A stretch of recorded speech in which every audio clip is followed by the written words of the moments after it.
Bonjour et bienvenue à la vidéo sur le marché de l'emploi dans le secteur de l'ORECA.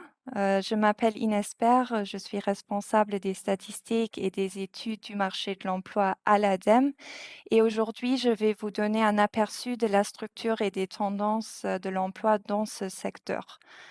Après, vous allez également écouter Patrice Haas, qui est le conseiller employeur pour le secteur de l'ORECA à l'ADEME. Et ensemble avec ses collègues, il est donc la référence pour tous les employeurs de ce secteur. Il va vous donner un retour du terrain sur base de son expertise, vous donner quelques astuces pratiques sur le processus de recrutement et comment il voit la situation actuelle dans ce secteur. OK, donc entrons, dans le vif, du sujet.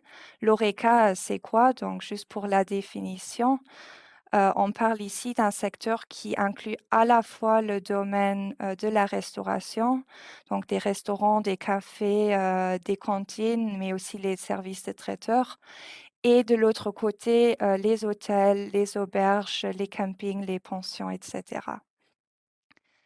Quels sont les métiers clés qui sont recherchés, dans ce secteur sur base des offres d'emploi déclarées à l'ADEME? Donc nous voyons que les métiers qui sont, le plus, demandés sont en première place le personnel de cuisine avec presque 900 postes, déclarés en 2021, suivi par les serveurs, de la restauration, les plongeurs et aides-cuisine, les serveurs des cafés et le personnel de la restauration rapide. Hem et les codes, que vous voyez ici avec, les lettres et les 4 chiffres, sont les codes du référentiel métier Rome que l'ADEME utilise. Donc là, sur le site, rome.ademe.eta.lu, vous pouvez trouver tous les descriptifs, de ces métiers et encore beaucoup plus de détails. Nous analysons également la pénurie des métiers, c'est-à-dire l'équilibre, voire le déséquilibre entre offre et demande. Et là, pour le secteur de l'horeca, les métiers qui sont le plus en pénurie, actuellement, sont les métiers, de la cuisine, donc le personnel de la cuisine. En 2021, nous, avions eu, 0,46 demandeurs d'emploi inscrits à l'ADEME pour ce métier, pour chaque, poste, déclaré. Ça veut dire environ un demandeur d'emploi pour 2 postes, déclarés et ça montre déjà qu'il y a une forte pénurie et la pénurie est encore plus forte pour, les chefs de cuisine, mais également pour les commis de cuisine où on est dans les alentours de 0,2 ou 0,3 demandeurs d'emploi par poste. Après, il y a les pizzaiolos qui sont également en pénurie et les serveurs, de la restauration également, surtout les serveurs qualifiés qui peuvent occuper des positions de chef de rang, par exemple. De l'autre côté, il y a des métiers où la situation est inverse. Où on a plus de candidats, de demandeurs d'emploi inscrits pour le métier que de postes déclarés. C'est le cas, par exemple, pour les valets ou femmes de chambre dans les hôtels, les plongeurs ou aides-cuisine non qualifiés et les serveurs, des cafés. Hem, à noter ici que même s'il y a beaucoup de candidats, ça ne veut pas dire que ce sont les candidats avec forcément les bonnes compétences. Et donc, il reste toujours beaucoup d'opportunités aussi pour ces métiers-là, pour un candidat qui est motivé, qui a les bonnes compétences. Passons aux tendances, qu'on peut observer dans le secteur. Donc dans l'horeca, il y a bien sûr la tendance de la livraison à domicile, qui s'est encore davantage accélérée, dans le contexte de la pandémie. Après, il y a des tendances de digitalisation, donc à côté, des hôtels, il y a aussi les restaurants qui offrent de plus en plus de méthodes, digitales, de réservation ou de prise de contact. Après, il y a aussi des portails, de partage d'avis, qui apparaissent, en continu. Finalement, une autre tendance, c'est, les coffee shops. Donc comme dans d'autres pays, au Luxembourg, il y a aussi de plus en plus de coffee shops, pas uniquement comme lieu de rencontre, mais aussi comme lieu de travail. Et là, ce sont, des locaux, des établissements qui offrent un large éventail de cafés et souvent une qualité de café qui est meilleure que ce qu'on a pu, voir dans le passé. Donc ce sont quelques exemples de tendances, dans ce secteur et il y a également des tendances, statistiques dans les métiers, qui en découlent. Commençons par exemple avec, les métiers en croissance. Donc, ici, ce sont des métiers où on peut observer une croissance de la demande côté des employeurs sur base des offres déclarées à l'ADEME. C'est le cas, pour les serveurs dans la restauration, les plongeurs, les pizzaiolos, aussi le personnel d'étage, dans les hôtels et les livreurs, suite à cette, tendance, de livraison à domicile. De l'autre côté, il y a des métiers, pour lesquels on peut observer une légère baisse, dans la demande, là, dans les dernières années. Par exemple, le personnel de la restauration rapide, probablement ou potentiellement suite à des tendances d'automatisation dans ce, domaine qui est quand même plus standardisé que d'autres domaines de la restauration, et également pour le service, dans les cafés. Des métiers, émergents, ce sont des métiers qui, pèsent moins, donc qui ont moins de volume que des métiers comme les cuisiniers ou les serveurs, mais pour lesquels on voit quand même une tendance de croissance, récemment. C'est le cas, par exemple, pour les baristas dans les coffee shops, pour les sommeliers et aussi les profils d'informatique ou de marketing, liées à cette tendance de digitalisation dans le secteur. Nous analysons également, les exigences, des employeurs du secteur, de l'horeca, comme par exemple les exigences en termes d'expérience, professionnelle. Donc là, si on regarde, les détails, on peut voir que, les employeurs du secteur de l'horeca demandent, de l'expérience professionnelle dans 2/3, des offres d'emploi déclarées à l'ADEME, mais souvent une expérience d'une année ou de quelques années est quand même suffisante et on voit quand même qu'il y a encore un tiers des postes qui n'exigent pas d'expérience professionnelle. Donc c'est un secteur qui reste plutôt accessible pour des profils qui sont par exemple en reconversion professionnelle. En termes de diplôme, la plupart des offres d'emploi ne demandent pas de diplôme dans ce secteur, mais le diplôme de DAP est quand même demandé dans 17 des offres d'emploi déclarées à l'ADEME.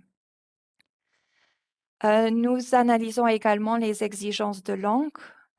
Ici, par exemple, pour le luxembourgeois, donc ici, nous distinguons entre les offres d'emploi qui demandent, pas le luxembourgeois, les offres d'emploi qui le considèrent un atout et les offres d'emploi qui le demandent obligatoirement. Et nous distinguons également entre les niveaux, donc du niveau A qui est le niveau de base, au niveau C qui est le niveau, courant, de maîtrise de la langue. Et pour le luxembourgeois, donc on voit que 18 des offres d'emploi le demandent obligatoirement, mais que dans la plupart des cas, un niveau B, voire A peut être suffisant. Nous avons fait cette analyse-là pour, les 4 langues principales, du pays et nous voyons que le français est de loin la langue la plus demandée dans le secteur, avec plus que 90 des offres qui ont demandé le français comme obligatoire, suivi par l'anglais avec 30 des offres qui le demandent obligatoirement. Et là, dans l'anglais, il y a une tendance de croissance. Donc finalement, et avant de passer le mot à Patrice, je vais, vous donner aussi quelques détails sur les compétences qui sont demandées dans les descriptifs, des offres d'emploi et pour extraire ces informations, nous avons travaillé avec un modèle informatique et les résultats, sortent donc en anglais. Et les mots, les compétences, quoi qui ressortent le plus de ces descriptifs des offres d'emploi sont des compétences métiers spécifiques à la restauration.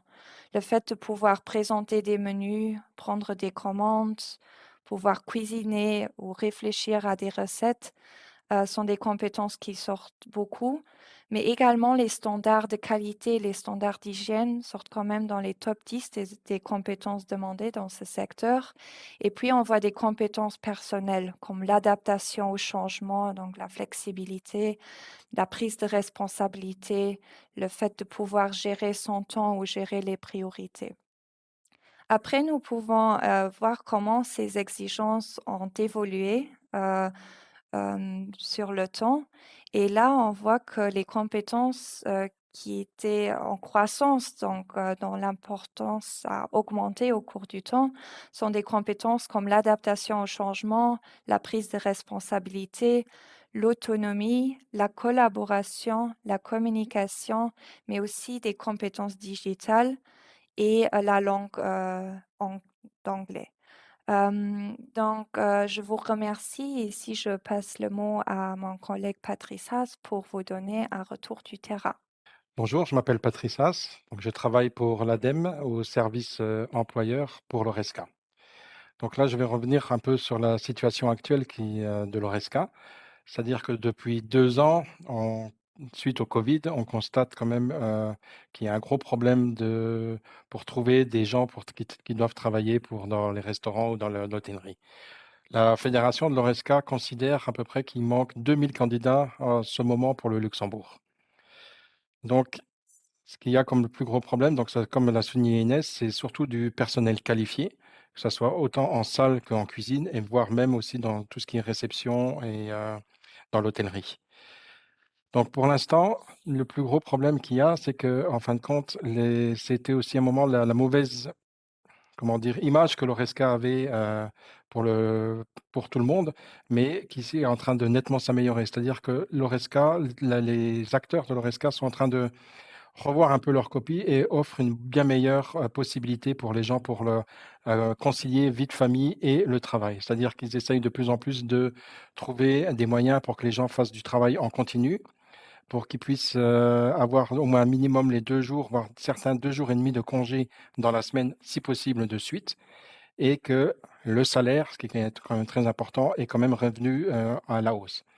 Il faut bien prendre aussi en considération que, comme soulignait Inès, il y a beaucoup il y a, comme disait, 17% de demandes de DAP, mais il faut voir que les gens sont de plus en plus enclins à prendre des gens, on va dire, sans qualification et à faire une formation pour pour pouvoir trouver du personnel et les former à leur façon de travailler. Parce que ce qui revient le plus souvent quand les gens viennent se présenter ici pour trouver du travail, c'est-à-dire que très souvent les gens, ils arrivent avec leurs conditions. C'est-à-dire qu'ils disent, voilà, moi je veux bien travailler, mais de telle heure à telle heure, tel jour et tel jour. Ce qui n'est pas, on va dire, la chose la meilleure à présenter pour commencer un travail. Et aussi, ils ont tout de suite leurs conditions salariales et choses comme ça. Ce qu'il faut bien voir, c'est que il faut être maintenant les 2 côtés doivent être beaucoup plus ouverts. Du côté de l'ORESCA, il y a beaucoup plus de gens qui sont prêts à discuter, c'est-à-dire qu'ils ne vont pas bloquer directement peut-être comme il y a 3 4 ans et donc je pense que à la discussion, avec la communication, on peut arriver à trouver un terrain d'entente qui satisfera les 2 parties. Ce qu'il y a de plus intéressant aussi, c'est que, on va dire, il y a beaucoup de panels de métiers. Même, voilà, vous avez toutes les possibilités pour travailler dans l'Horosca. C'est que vous avez donc, que ce soit en cuisine, ce qui nécessite, bon, il y a le poste d'être cuisinier ou plongeur, ça c'est des postes, on va dire, il n'y a pas de problème pour en trouver ici pour l'instant au Luxembourg. Mais tous les autres postes, vous avez un peu de créativité, un peu d'organisation, un peu voilà, de volonté et les gens sont ouverts. C'est-à-dire que même si vous n'avez pas de vraie qualification, mais que en discutant avec un restaurateur ou un cuisinier, vous prouvez que vous avez une volonté de vraiment d'apprendre et de participer, ils ils sont beaucoup plus enclins à vous engager. C'est quelque chose qui, on va dire, il y a 3 ou 4 ans, ils n'auraient pas été, on va dire, même pas considéré, puisque on disait on avait besoin d'un professionnel. Mais il y a vraiment un très, très gros manque de professionnels pour l'instant. Et là, c'est la même chose en salle. en salle, c'est-à-dire que là, vraiment, vous avez des serveurs qualifiés, on va dire plus comme disait chef de rang ou maître d'hôtel. Là, il y a vraiment un gros manque, mais là, il faut quand même avoir une certaine expérience. Mais on va dire comme serveur, on peut commencer à partir du moment où vous aimez le contact, où vous avez envie de partager, vous avez un certain sens de l'organisation, vous avez une bonne vue, on va dire, sur toute la préparation pour la salle et les choses comme ça. Il y a aucun problème. Les gens sont prêts à prendre à donner donner une chance aux personnes qui ont la volonté de vouloir travailler. Donc après, il faut pas oublier que voilà, vous avez le salaire. Il y a une chose aussi très importante dans salle, c'est le pourboire qui est toujours voilà, qui dépend toujours en fin de compte de votre capacité à contenter le client, de répondre à ses attentes. Et en fin de compte, plus vous verrez que c'est un métier c'est un métier de passion. De toute façon, tout ce qui est Horeca, c'est un métier de passion la plupart. Ceux qui sont vraiment dedans, qui sont font ça depuis des années, ils le font pour une chose, parce qu'ils aiment le contact avec les gens. Donc c'est ça qu'il faut pas oublier. Et puis ça peut être toujours aussi pour certaines personnes, que ce soit des étudiants ou n'importe, ça peut être on va dire un job qui va vous permettre d'amasser un peu d'argent pendant quelques années et après voilà, peut-être de trouver, une autre voie. Mais voilà. Donc là, je vais vous parler aussi, que l'ADEME organise, régulièrement des formations. Donc, là, il y a une formation aide cuisinier, formation housekeeping et HACCP. Donc, aide cuisinier, c'est-à-dire ça va être une formation qui est faite en collaboration avec le CNFPC, que ça soit de Esch ou on pourra en faire, il y en a aussi, pourrait être possible aussi à Ettenbruck. Donc, c'est-à-dire, ça dure à peu près 3 mois et c'est vraiment pour donner les bases pour travailler dans une cuisine. Mais ce qui est très important pour nous, en tout cas, c'est que nous sommes en relation avec des restaurants qui cherchent du personnel et qui sont aussi prêts après à prendre en compte le fait de pouvoir continuer la formation, mais en interne et surtout avec un CDI à la clé. Donc, c'est ça pour nous qui compte le plus. Ce n'est pas seulement faire une formation pour faire une formation, c'est le fait que derrière, il y a un emploi si la personne correspond, qui est garanti. La même chose pour housekeeping. Donc, la dernière formation qui a été faite surtout en collaboration avec le groupe Accor. Donc, il y avait, je crois, 8 ou 12 candidats. Donc, et suite à la formation, plusieurs personnes ont été engagées directement puisqu'ils ont fait des stages. C'était surtout des stages dans les hôtels. Donc, ils ont pu apprendre directement la méthode, la façon dont ils travaillaient, le groupe Accor. Et en fonction de leur qualité, ils ont été engagés directement en CDI. Et nous avons aussi une formation HACCP qui est de 2 jours, donc aussi à Esch. Donc là, c'est surtout pour avoir le diplôme qui est maintenant de plus en plus demandé dans la restauration. Tout ce qui concerne l'hygiène, par rapport, aussi au DLC, tout ce qui concerne, ceci dans la cuisine et ainsi que c'était dans le nettoyage. Voilà. Et nous sommes aussi en train de regarder pour, voir si d'autres formations seront possibles, que ce soit en service et peut-être encore une nouvelle en aide-cuisine. Et surtout, n'hésitez pas à vérifier sur les sites de nos partenaires qui sont inscrits juste en dessous de moi, là, maintenant. Merci. Merci Patrice. Avec ceci, je vous remercie pour votre attention et je vous invite à également consulter les autres vidéos disponibles. Merci, au revoir et bonne continuation.